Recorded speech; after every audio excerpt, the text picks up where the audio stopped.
Welcome to Falcons Final Whistle, presented by Zaxby's. I'm Will McFadden, joined today by Tori, McElhaney, and Terrin, Waack.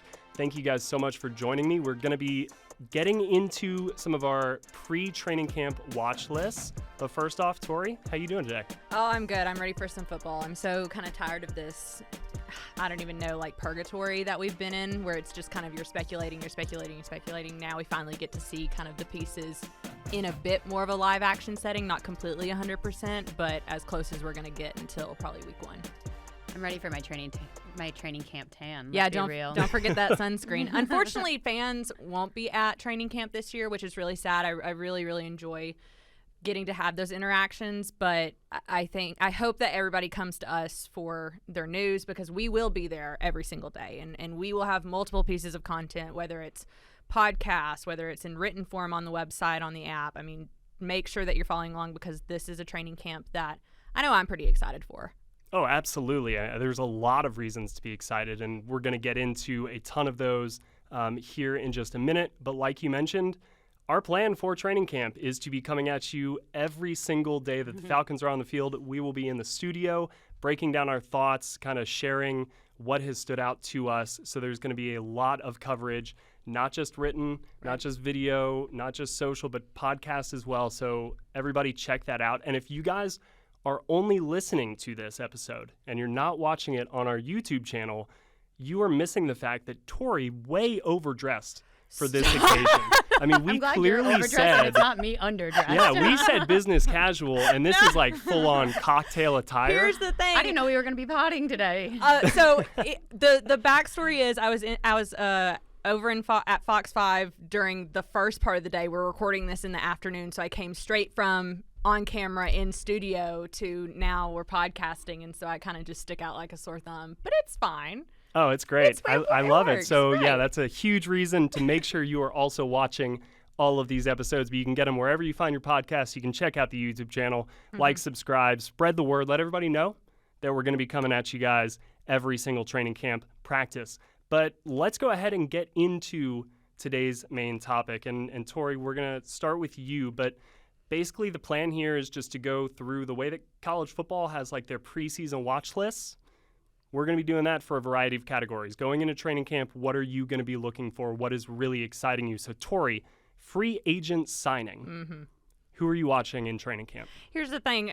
I was the last one to pick my free agent signing that I was really excited to so like I'm going to let... We're starting big. Obviously. The summer slump. We'll get to Kirk. We'll get to Darnell Mooney, all of them. But I'm going with a couple of tight ends from the 49er system, Charlie Warner and Ross Dwelley. I know that's not like a big, huge, like, ooh, like Tori's ready to talk about some blocking tight ends. Like, how great. Like, that, I understand that's probably not the sexiest topic of which we could talk about. But I do think it's vitally important when we're kind of talking about the overall scope of how this scheme is changing and evolving under Zach Robinson and his offensive staff.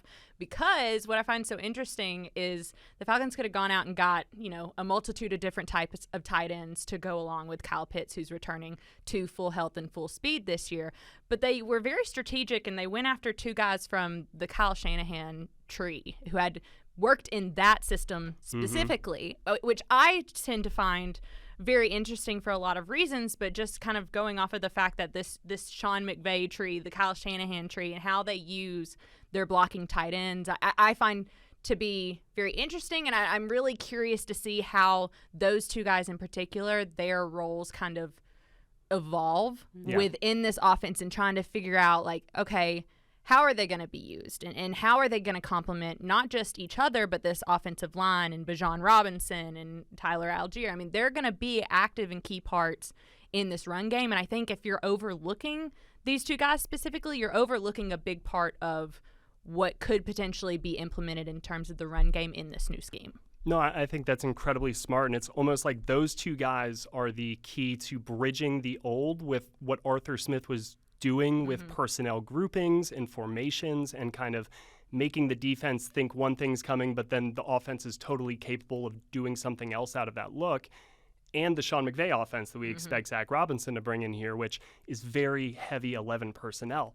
You could conceivably have Kyle Pitts and Charlie Warner or Ross Dwelley on the field at the same time, have what is ostensibly a 12 personnel package, but Kyle Pitts is your X-receiver, and I do think we're going to see a lot of that. So that is, again, a little bit of an under-the-radar pick. Yeah. You ran to the Google Doc just to throw that down there. We all saw you. Yeah. But Terrin, who do you have as your free agent signing to watch? I did. Wow, I was about to read yours. I was like, oh. Who did I pick? Plot twist. I did quarterback Kirk Cousins. There you I go. mean, I think that's the biggest apple I could have picked from the tree. But, someone had to do it. It was still on the table. It's the biggest key to this offense right now as to how it's going to operate, considering how many times we've talked about this quarterback. You call it a carousel. I appreciate that. Rinse, repeat, recycle. Right. And this is hopefully their guy for a while. And I think now is the time where we're going to see whether or not he's fully healthy, which we'll get to later, and whatnot from his injury, and how he's going to operate this offense. And if it's really going to be able to go to that next level and finally turn the corner that it hasn't been able to, because we've said so many times the issue has been at quarterback. That's like the one position keeping the Falcons offense from taking another step forward, a big step forward. And is Kirk Cousins going to do that? He was the first free agent signing. He, in my opinion, is the most important signing, and only time will tell. Yeah, I think it's without a doubt he's the most important signing because of the importance of the quarterback position, which the Falcons have unfortunately learned the hard lesson of over the last couple of years. But yeah, he's going to be impactful not only for the young playmakers around him, but I do also think for Zach Robinson and kind of installing this offense because he has so much experience in the league. And if he can be to the Falcons what Matthew Stafford was to the Rams, I do think you're going to see a lot of this short-term vision come together pretty quickly for Atlanta. But somebody who he's going to be throwing the ball to, and this is the player where candidly, I was the first person to come to this Google Doc, and I didn't write down Kirk Cousins' name. I was so ready to go into your player, though. Yeah, because I feel like we him haven't talked enough about Darnell Mooney. And I think when you look at his second season in the league, he really did have a breakout year. He got over 1,000 yards. He highlighted some of the speed and explosiveness and quickness that I think the Falcons are banking on him getting back to now that he is a few years removed from an injury. And again, you get a little more stability at the quarterback position. I'm just really fascinated to see what this offense looks like with somebody who has proven a little bit more at the number 2 position. And that's no slight at Mac Hollins. That's no slight at, any of the guys that the Falcons have kind of put out there alongside of Drake London in years past. But I just kind of think that if Darnell Mooney can be maybe like Russell Gage level or above, like you could see a big benefit to the offense overall. And it's going to start in training camp is just seeing how he works. And more importantly, what the Falcons have him doing and kind of the role that they envision, I think, for him. Something I'll add about him, I was talking to him, this was probably back in June, right before we broke for summer, and I was kind of asking him just his overall thoughts on Zach Robinson's scheme and what the expectations were for him, and he made this comment where he was like, it's actually very similar to what they had me doing in Chicago and how it he kind of spoke a lot about how comfortable he felt, which I think at that point in time, you're still in the install process. And the fact that he was like, I'm able to kind of dissect things really quick. I feel really good about where I'm at. I feel like at this point in time, it's all about, being 100% and making sure that every ball Kirk Cousins throws my way, I catch. And it's like, this is the mentality that he had going into the summer. This isn't this isn't even going into a season. This is somebody who felt comfortable months ago. So the fact that he's already kind of talking about it, I think sets himself up to, you would hope, hit the ground running fairly quickly in that spot that he kind of carves out for himself. Yeah, that's great to hear that he already has that level of comfort. And Terrin, I know you said you wanted to talk about Darnell Mooney, so let's go ahead and just transition to the next category. Yeah. Breakout candidates that we are excited to watch this training camp. Who you got? I got ahead of myself. This is where I placed Darnell Mooney. I don't know, just seeing him already, like how he was speaking to you, you can see that confidence. And when he came in for a Falcons in Focus podcast, which is pending. Yeah, it will hit your inboxes soon. It was like more quiet and whatnot, and we had heard his personality was that way. But even just through the off-season program, you could see him become more confident, more open, more, I don't want to say personable, but you saw his personality shine a lot more. And just talking to the media even, that I'm excited to see how him and Drake are able to help each other do better. I know Ike Hillard is really excited about having those two as their main guys together too, like just how they complement each other well. So maybe Chicago just wasn't the right fit, and now it's his time to shine. No offense, Chicago. I mean, you did see they've been messing with, I think, the wide receiver position in Chicago for a little while, trying to get the home chemistry city, exactly right. Yeah, so it's windy up there, right? It's hard to catch footballs, I guess. So maybe Darnell Mooney will have a little bit of a better luck down here with the humidity. Exactly, right? When with a wet ball instead of a windy ball. Anyways. But yeah, so what about you, Tori? Who is a player that you've got on your radar as a breakout candidate? Here's the thing is it's really difficult to put a breakout candidate who is already a breakout star to a certain extent, but I did it anyways. Okay. So you're welcome. I'm picking Kyle Pitts, and I have a number of reasons that I'm picking him. I mean, obviously his rookie year put him on the map, as everybody expected for a overall pick, the highest drafted tight end in NFL history. That was a year where he had Matt Ryan as his quarterback. We know and we understand kind of what that meant for someone like Kyle Pitts to have that type of quarterback. Well, then he goes and he's hurt the next year. Then he's not 110% while also having to deal with this whole going back to the quarterback carousel, quarterback purgatory, whatever you want to call it. That all I think it's just kind of made it to where, tough. Yeah, it's really tough to get your feet under you. And I feel like we've kind of been seeing Kyle Pitts waiting in the wings to a certain extent as he's getting healthy, as the Falcons are figuring out the quarterback position. And I really, truly feel like inserting Kirk Cousins as the quarterback and also inserting this new scheme and also inserting a healthy Kyle Pitts who can go 110%. All of this, to me, builds a recipe for success for someone like Kyle Pitts, who, let's be honest, you have to start having the conversation about what a second contract for Kyle Pitts could look like. And this is a huge year for him in order to potentially get more money, once he's off of that 5th-year deal, and you're kind of talking about a post-rookie deal. So I just can't look at this 2024 season and not see opportunity ahead of Kyle Pitts. There's no excuse to me. You've had the excuse of not great quarterback play. You've had the excuse of not being 110% from a physical standpoint. All of those things are out the window, as I previously mentioned. So in terms of a breakout star and a breakout opportunity, there is hardly anyone on this team that I feel like has the opportunity in front of them the way that Kyle Pitts does. Absolutely. I think that's really well said. Everything is on the table for him. And in some ways, I think things could get simpler for Kyle Pitts from an offensive standpoint, right? I remember talking to Mike Mularkey back in the day, and he was just explaining how the tight end position is so complicated, second only to the quarterback position, he said, because you have to learn all elements of the offense.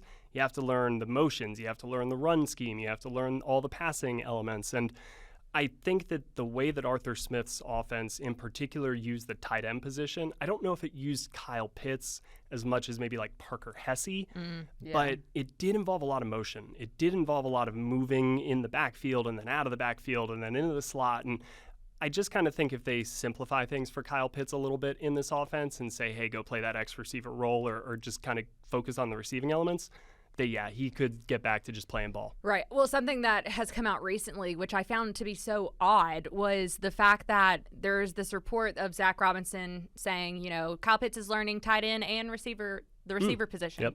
And that kind of became something over the last couple weeks that kind of caught me off guard. It was like it was getting aggregated by national reporters. It was like everywhere. And I was literally sitting there when I saw it, and I was like, well, duh. Yeah, it seems like you can learn both at the same time. And two, this is not anything new for Kyle Pitts. Right. This is the whole point of you getting him because he had exactly, that. Much more of a pass catcher. It was just so that I'm getting off on a tangent here and on a soapbox, and I don't need to do that. But it was just so weird. Tori I was with like, tight ends today. I know, right? Obviously, tight I end am Tori. like skirting really quick over to the tight ends conversation. But to me, it was I just had to say that because there were so many reports about it and so many people talking about him, and I'm just like, no duh. Of course, this is what he's been doing. Yeah, even at Florida. Right, like when you come to the league with the skill set that he has, it's going to be something that you naturally gravitate towards, and the teams are going to kind of like look at you and identify you. Right. Yeah.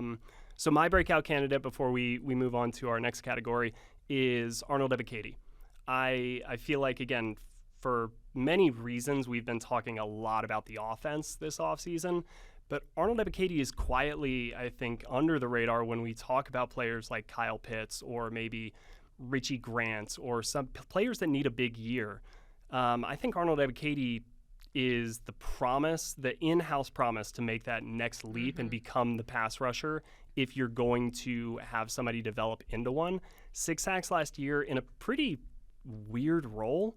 Like he didn't have that many snaps per game. He was kind of coming in a closing role, or at least that's when I think he was most impactful. Right. So if he goes back to a scheme that I think is a little more beneficial for his skill set, that 3-4 look where he's kind of standing up a little bit, a little wider out, I'm really curious to see what Arnold Ebiketie can do in this defense, and I think that big things could be in store for him if the Falcons do kind of find that right role for him. Something about Arnold Ebiketie that I found really interesting is Dwan Jones, who's the Falcons' former assistant director of college scouting.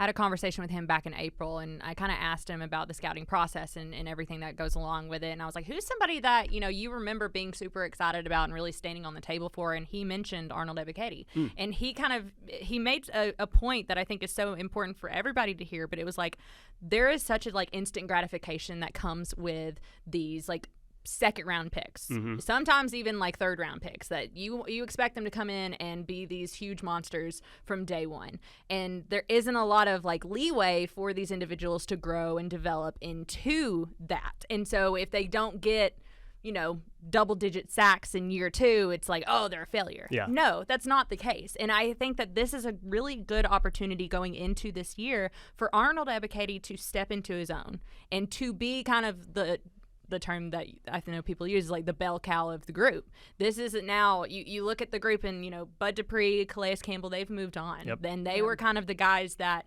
really you reinforce and you rally around, and they're no longer there. And yeah, you still have David Onyemata and Grady Jarrett anchoring the center of this defensive line, but Arnold Ebiketie, this could be his group, and he could really make a name for himself if those sack numbers go up, if those quarterback hits go up, if the quarterback pressures go up. I mean, and that's something else that I'll say too. It's just because someone's not bringing a quarterback down does not mean that they are not affecting the quarterback. Right. And you have Pressure. you have to look at what Arnold Ebiketie is able to do from getting a quarterback out of his comfort zone, out of the pocket in uncomfortable situations where they're having to throw the ball away. That stuff is going to matter, even if the sacks totals aren't fully there. But now you're to the point where you feel like, okay, we've seen that. We've seen bits and pieces. We've seen flashes from him. Now it's time to step into his own and be the guy. Absolutely, yeah. And I think that the pressures absolutely matter. But the hope is that as you maybe raise the floor of the entire group and you're getting more pressure from more spots, that the sacks start to follow, because quarterbacks really don't have anywhere to go. If they're stepping up, there's another guy there. Let's quickly move on to the draft pick that you've got your eye on in training camp. Terrin, we'll start with you. I did Jace McClellan. I love this. I was not expecting you to say Jace at all. I don't know. Why? I think because, especially with Cordell Patterson gone, yes, Bijan Robinson and Tyler Algier would be 1 and 2. But if you have a high draft pick, especially one who went to Alabama, they have a history of good running backs. Right. You can't argue that. Yeah, no.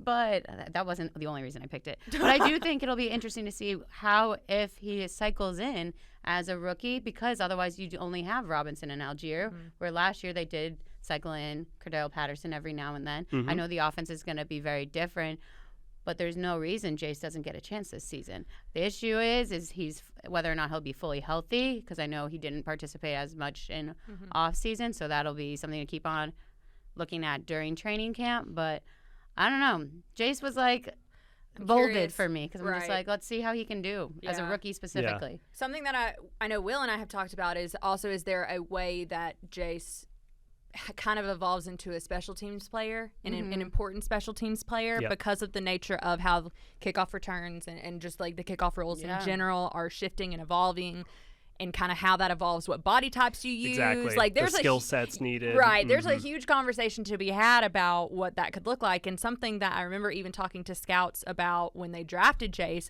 was the fact that he had this repertoire within special teams and what that could look like for him, especially early on in the league. And I don't know. I think, too, going back to your point about Alabama has a bunch of running backs that have been very successful. This is somebody who I found to be, his story is very interesting because he could have left Alabama at any point in time and gone and played and gone and been the guy who's carrying the rock and kind of just being, again, I'm going to use the bell cow, like the whole, like that, being that guy.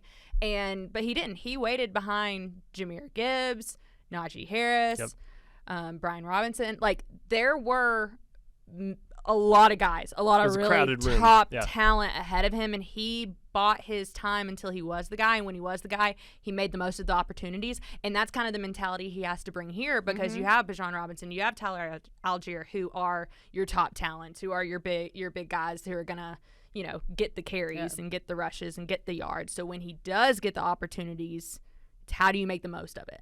Yeah, and I do think he's going to get a lot of opportunities in the preseason. Oh, yeah. Which is part of the reason why I think they like to draft these SEC big school, like they come from these big programs on day 3.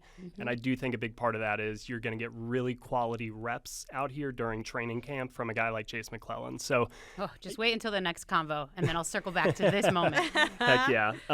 Tori, who you got as the rookie to watch? Yeah, Rook Ororo. I'm very excited.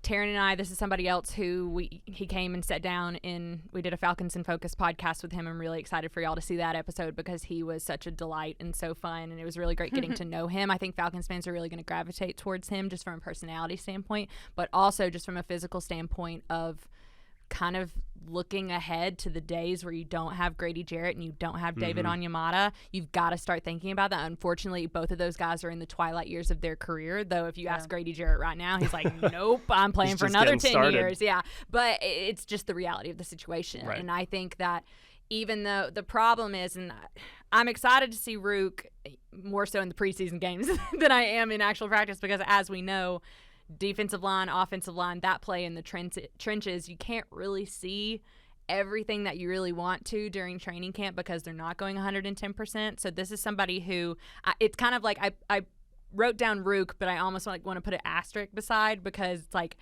his evolution over the course of these next weeks and months and getting into the season and seeing how he fits in a rotation, I think it's going to be very fascinating to see. And if he's somebody who can come out and be a workhorse for them, I mean, I think that's a win. Yeah, he's somebody who I can clearly see a role for in year 1, but if I was almost buying stock in a player to cash in like 3 years from now, Rook would be really high on that list, because I do think he has like all of the tools to be a good player on the defensive line. It'll just, I think, take a little bit of coaching, and that's what the NFL is here for. Year 1 to year 2 to year 3, a lot of growth happens. He has Grady and David. Exactly. Right, yeah. Like, so, you don't have better people to learn from. Yep. Get it now, and then allow him to develop with great mentors while they're still in place. My pick is also along the defensive line, Braylon Trice. I'm just really curious to see, because of all the rookies who could make an impact from day 1.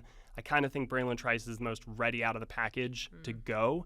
But what exactly is that role? We just talked about Arnold Ebiketie. I do think Lorenzo Carter is going to be a starter on this defense. So is he kind of that third pass rusher? Is he a situational pass rusher? Is he, kind of a more like used all-around type of player? We know that at Washington he was a really respected leader. Like, how does he establish himself in training camp? Because of all the rookies, I just wouldn't be shocked if, like, at the end of the first week, we're kind of being like, Braylon Trice, man, like, really has stuck out and kind of been vocal and answered all the questions. So he's somebody that I just am excited to watch out there on the field. That position group has a lot of potential, and it's just seeing who's really going to step out and be that guy, the bell cow. The guy, the bell cow, the workhorse, all of the words. There's a lot of people in competition right there. So let's go right on to our next category. Tori, camp battle to watch. Yeah, I mean, obviously the number one, in my opinion, is who is going to play opposite A.J. Terrell at corner.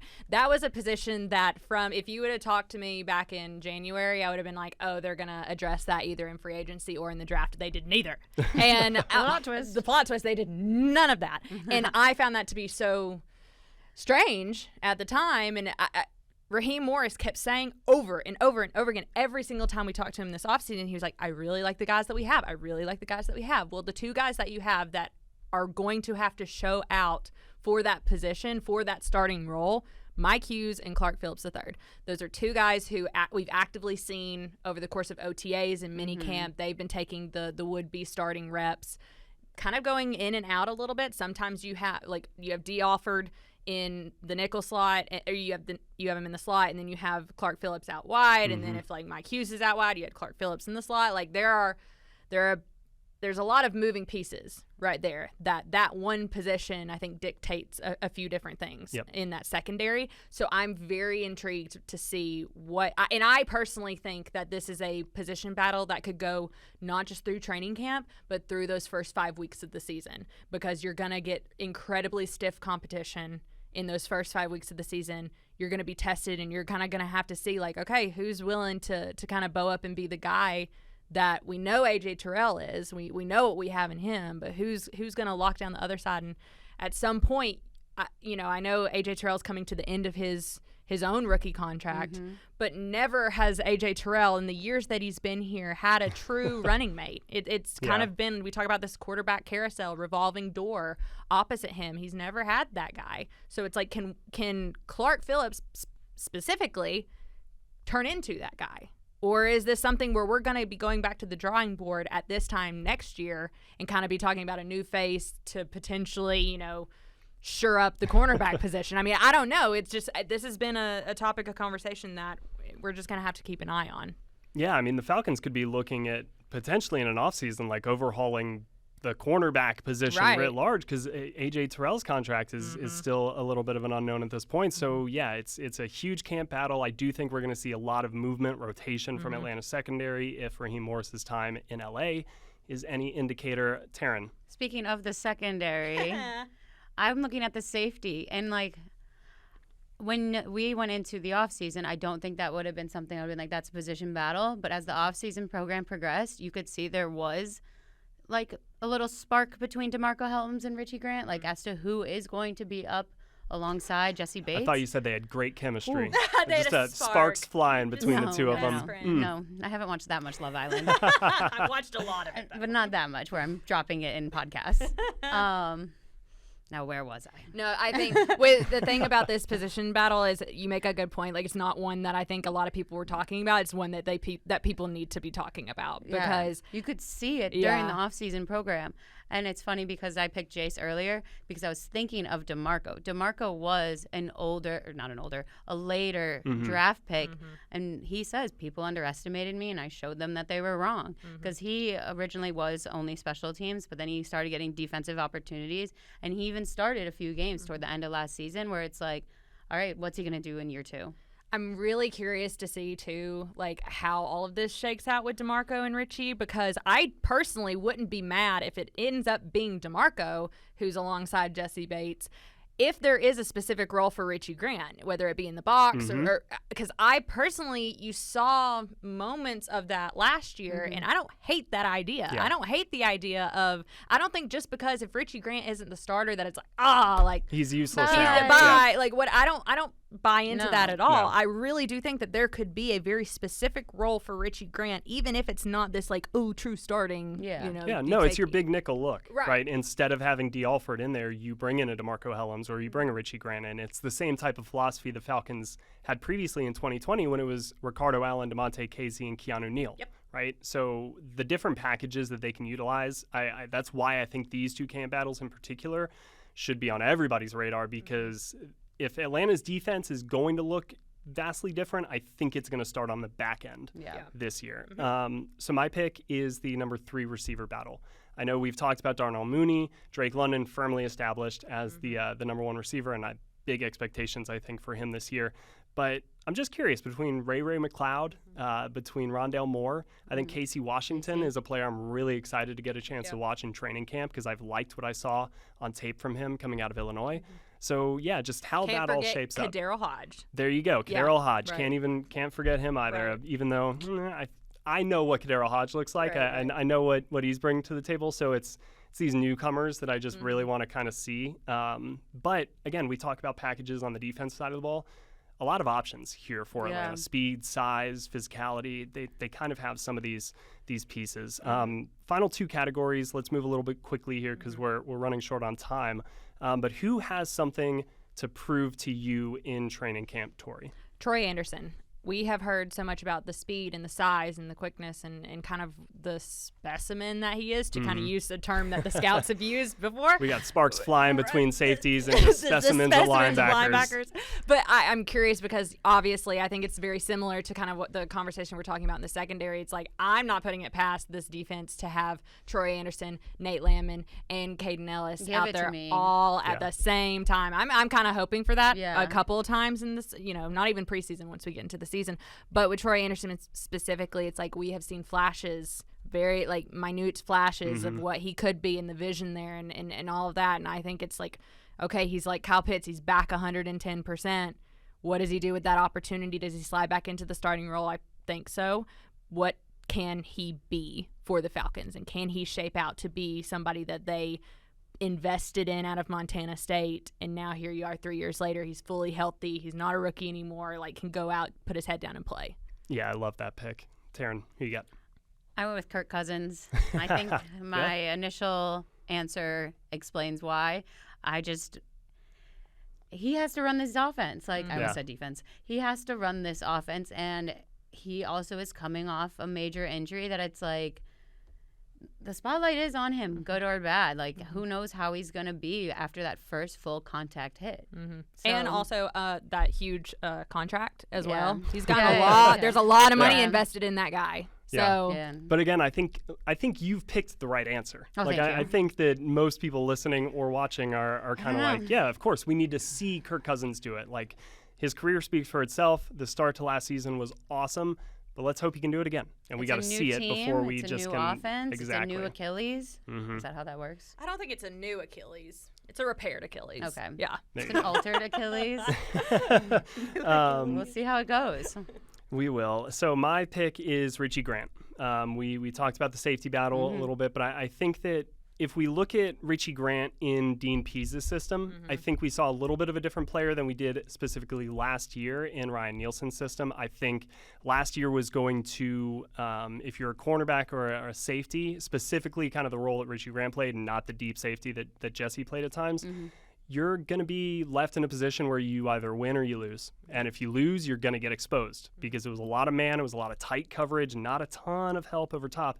So I think that maybe a transition back to a different role, maybe a more clearly defined role, as we talk about DeMarco Hellams and how he could factor into this defense, may simplify things for Richie, but I still think that he's a really good player. And sorry to interrupt you, but something that I would add to that is that, like, okay, there is this carryover with Jerry Gray. Yes. And I think that matters in the scope of what we're talking about because, yes, even though Ryan Nielsen's no longer here and it's Jimmy Lake, Jerry Gray, who this is his secondary, like this is his niche. He knows these guys. He knows these guys. He's been working with them now for 2 years. And so what has he learned about Richie Grant in the last year that can be applied to this year that really does exactly what you're saying, carves out a role for him? All right, we'll stick with you, Tori, and end it right here. Player you're most excited to watch in camp? I mean, I have to go with Kirk Cousins. I'm so sorry. We're still talking about it, but it's less about Kirk Cousins himself and a little bit about what he does for the people around him. Drake London, Kyle Pitts, Darnell Mooney. I understand what has been, right? And this is what's now. And I'm looking forward to seeing what Kirk Cousins does in terms of distributing to the playmakers that he has because he has them. He has a good offensive line. I feel really confident about the individual pieces that the Falcons have put together in 2024.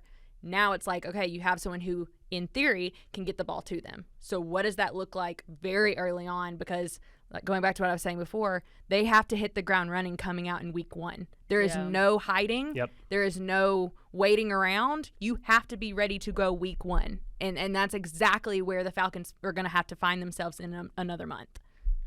A month. I know. It's right around the corner. Right. We're almost here. Get excited. Terrin, who you got as the player you're most excited to watch? Bijan Robinson, because everyone always talks about the jump from year 1 to year 2, whether it's sports, academics, careers that don't involve athletics. I don't know, anything really. Other things of that nature. Right? Like, I think you're brain develops more in year 2 than 1. Yeah, as somebody who has a 2-year-old, I can attest to See? that. There you go. So I'm ready to see Bijan Robinson make that jump and how big that jump is going to be. But at the same time, if he makes that jump, like, you want to believe he's going to, but at the same time, people are people. What if he is where he's at?